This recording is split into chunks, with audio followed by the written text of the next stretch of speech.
ನೋಡಿ, ಪ್ರೀತಿಸಿ ಮದುವೆ ಆಗೋದು ಯಾಕೆ? ಇಬ್ರು ಕೂಡ ಮನಸ್ಸುಗಳು ಒಪ್ಕೊಂಡಿರುತ್ತೆ, ಹೃದಯಗಳು ಒಪ್ಕೊಂಡಿರುತ್ತೆ, ಇಬ್ರು ಒಟ್ಟೊಟ್ಟಿಗೆ ಚೆನ್ನಾಗಿರ್ತಾರೆ ಅನ್ನೋದಕ್ಕೋಸ್ಕರ ಮದುವೆ ಆಗಿರ್ತಾರೆ. ಇಲ್ಲಿ ಯಾವನ್ರಿ ಇವನು? ಪ್ರೀತಿಸಿ ನಿನ್ನನ್ನು ನಂಬ್ಕೊಂಡು ಬಂದವಳನ್ನೇ 10 ಬಾರಿ ಚಾಕುವಿನಿಂದ ಇರಿದು ಕೊಲೆ ಮಾಡ್ತಾನೆ ಅಂತಂದ್ರೆ ಅವನು ಮನುಷ್ಯನ ಏನು ಅಂತ. ಚಿಕ್ಕಮಗಳೂರಿನಲ್ಲಿ ಆಗಿದೆ. ಅವಿನಾಶ್ 32 ವರ್ಷ ಅಂತೆ, ಪಾಪ ಅವಳಿಗೆ 26 ವರ್ಷ. ಇದು ಪ್ರೀತಿಸಿದ ತಪ್ಪಿಗೆ ಪಡ್ಕೊಂಡಂತ ಶಿಕ್ಷೆ. ಬಟ್ ಅವಳಿಗೆ ಗೊತ್ತಾಗ್ಬೇಕಲ್ಲ, ಅವಳೇ ಇಲ್ವಲ್ಲ. ಈಗ ಮನಸ್ಸೋ ಇಚ್ಛೆ 10 ಬಾರಿ ಚಾಕುವಿನಿಂದ ಇರಿದು ಕೊಲೆ ಆಗಿದೆ. ಮನಸ್ಸೋ ಇಚ್ಛೆ 10 ಬಾರಿ ಚುಚ್ತಾನೆ ಅಂತಂದ್ರೆ ಅವ್ನು ಪ್ರೀತಿಸಿದ್ನ 4 ವರ್ಷದಿಂದ ಪ್ರೀತಿ ಮಾಡಿದ್ರಂತೆ. ಇನ್ಯಾವ ರೀತಿಯಲ್ಲಿ ಪ್ರೀತಿ ಮಾಡಿದ್ನೋ ಅವನು.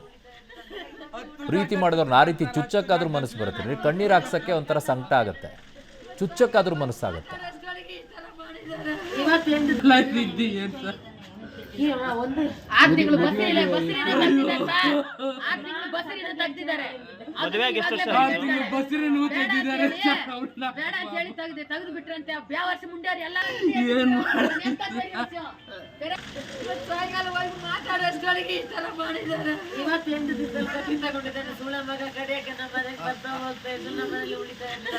ಹತ್ತು ಜಾಗದಲ್ಲಿ ಚುಚ್ಚಿದ್ದಾನೆ ಸರ್, 10 ಜಾಗದಲ್ಲಿ ಚುಚ್ಚಿದ್ದಾನೆ.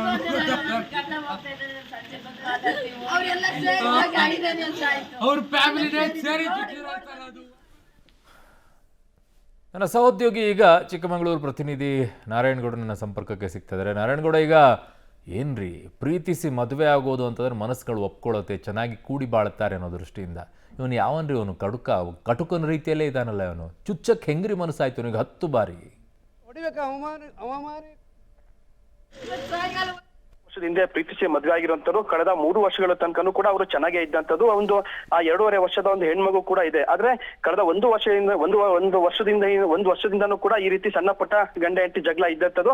ಆಕೆ ತವ್ರ ಮನೆಗೆ ಬಂದಿದಂಥದ್ದು. ಅದೇ ಏನು ಕೈಮರದಲ್ಲಿ ಅಕ್ಕಪಕ್ಕ ಮನೆ, ಅಂದ್ರೆ 2 ಮನೆಯಿಂದ ಆ ಕಡೆ ಗಂಡನ ಮನೆ, 2 ಮನೆ ಈ ಕಡೆ ತಾಯಿ ಮನೆ ಇರುವಂತದ್ದು. ಹಾಗಾಗಿ ಎಲ್ಲರೂ ಕೂರ್ಸಿ ಮಾತುಕತೆ ಮಾಡಿ, ಅಂದ್ರೆ ಈ ರಾಜ್ಯ ಪಂಚಾಯತಿ ಮಾಡಿ ಇದು ಚೆನ್ನಾಗಿರ್ರಿ ಅಂತ ಹೇಳಿ ಬಿಟ್ಟಿದ್ದಂಥದ್ದು. ಆದ್ರೆ ಆ ಕಳೆದ 1 ವಾರದ ಹಿಂದೆ ಏನ್ ಅವರ ರಿಲೇಷನ್ ಮದ್ವೆ ಆಗಿತ್ತು, ಆಗ್ಲೂ ಕೂಡ ಮದ್ವೆಗೆ ಆತನು ಬಂದಿದ್ದ, ಹೆಂಡತಿನೂ ಕರ್ಕೊಂಡೋಗಿ ಮಗುನು ಕರ್ಕೊಂಡೋಗಿ ಮದ್ವೆ ಎಲ್ಲ ಚೆನ್ನಾಗಿ ಮುಗಿಸ್ಕೊಂಡು ಬಂದಿದಂಥದ್ದು. ಆದ್ರೆ ಇವತ್ತು ಬೆಳಿಗ್ಗೆ ಏಕಾಏಕಿ ಆಕೆ ಮೇಲೆ ಹಿಂದೆ ಮನ್ಸೋ ಇಚ್ಛೆ ಸುಮಾರು 10ಕ್ಕೂ ಹೆಚ್ಚು ಬಾರಿ ಚಾಕುವಿನಲ್ಲಿ ಚುಚ್ಚಿರುವಂತದ್ದು. ಈಗ ಅವರ ಮನೆಯವರು ಒಂದು ಆರೋಪ ಮಾಡ್ತಿರೋದಂತಂದ್ರೆ ಅವಳ 6 ತಿಂಗಳು ಗರ್ಭಿಣಿ ಕೂಡ ಇದ್ಲು. ಮನೆಯಲ್ಲಿ ಯಾರಿಗೂ ಸಹ ಗೊತ್ತಿದ್ದಾರೆ.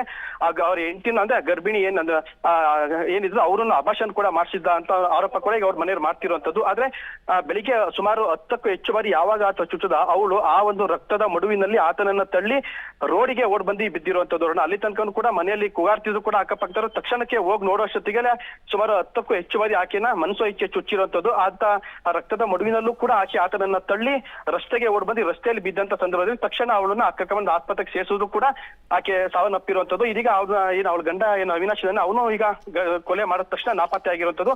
ಈಗಾಗಲೇ ಪ್ರಕರಣದ ಪೊಲೀಸರು ಕೂಡ ಆತನಂದ್ರೆ ಕೈಮರ ಸರೌಂಡಿಂಗ್ ಅನ್ನೋದು ಮುಳ್ಳಯ್ಯನಗಿರಿ ತಪ್ಪಲಿನ ಪ್ರದೇಶ, ಹಾಗಾಗಿ ಕಾಫಿ ತೋಟದಲ್ಲಿ ಎಲ್ಲರ ತಪ್ಪಿಸ್ಕೊಂಡು ಇರ್ಬೋದು ಅನ್ನೋ ನಿಟ್ಟಿನಲ್ಲಿ ಪೊಲೀಸರು ಕೂಡ ಹುಡುಕಾಟ ನಡೀತಾ ಇರುವಂತದ್ದು. ಆದ್ರೆ 10ಕ್ಕೂ ಹೆಚ್ಚು ಬಾರಿ ಚುಚ್ಚಿದ್ರಿಂದ ಹಾಸ್ಪಿಟ್ಲಿಗೆ ಕರೆತರುವಷ್ಟಲ್ಲೇ ಆಕೆ ಸಾವನ್ನಪ್ಪಿರುವಂತದ್ದು. ಅರುಣ್.